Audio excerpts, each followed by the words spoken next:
ni kita nak apa-apa semua dengan Ziad lah.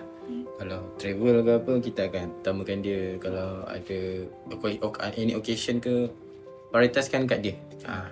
Kalau boleh masa dia dengan adik dia pun kita nak semua sekali lah. Tak nak macam, sebab kita 3 bulan yang first tu kita hilang dengan dia tu, kita tak nak hilang lagi. And then kita tahu ke depan kita akan hilang dia. So kita nak apa-apa semua bersama dengan dia.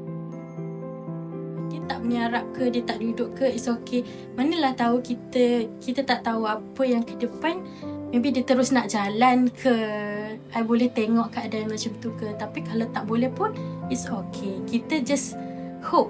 Macam tu je. Just hope. Kalau boleh, Alhamdulillah. Kalau tak boleh, it's okay. Macam tu. Tapi keinginan kita orang, just kita orang nak tengok anak kita orang macam kids yang normal lah, macam tu. Tapi kita kena acceptable untuk sekarang.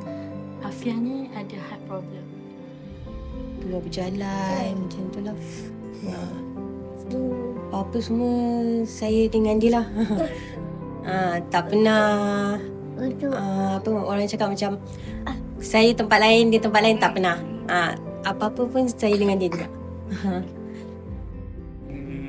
Actually kita just macam nak create memories bersama lah.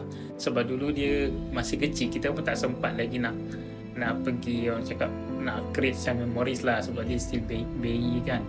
So sekarang pun kita just macam ada cubalah macam just pergi dekat-dekat je, macam kita pergi hotel pun dekat Kuala Lumpur, just ambil gambar dengan KLCC semua, itulah just create memories macam tu lah.